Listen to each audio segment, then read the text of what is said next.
This is supposed to be a deal to strengthen global security. An informal meeting between U.S. President Donald Trump and the President of Finland took place in Florida in the United States. As a result, a massive investment in a fleet of icebreakers has just been announced, and it could be Finland that supplies the Americans. In the background, the idea is to increase security in the Arctic, where both the Russians and the Chinese are getting bolder.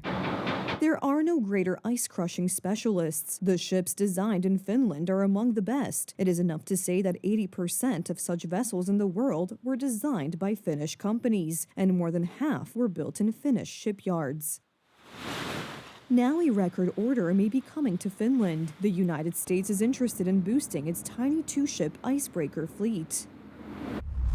President Stubb and I look forward to strengthening the partnership between the United States and Finland, and that includes the purchase and development of a large number of badly needed icebreakers for the U.S., delivering peace and international security for our countries and the world. Donald Trump has been emphasizing a key security direction for Washington for many months. It's about the Arctic and the sea routes used by Russia and China. He is echoed by the head of NATO, who referred to the need to secure this region of the world during a recent meeting with the American president.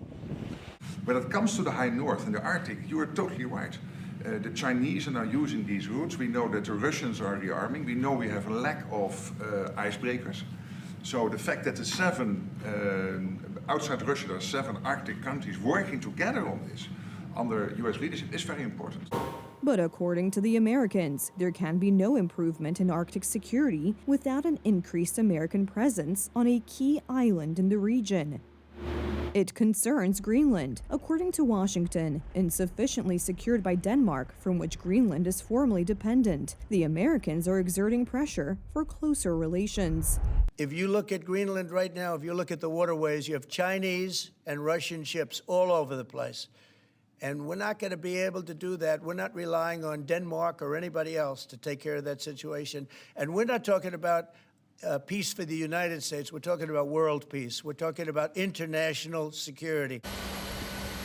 In recent days, the Vice President of the United States flew to the American base in Greenland. His arrival was boycotted by Greenland's Prime Minister, who is bidding farewell to his post after losing the election. In Copenhagen, on the other hand, there are voices calling for a reasonable compromise and cooperation. We respect that the United States needs a greater military presence in Greenland, as Vice President Vance mentioned this evening.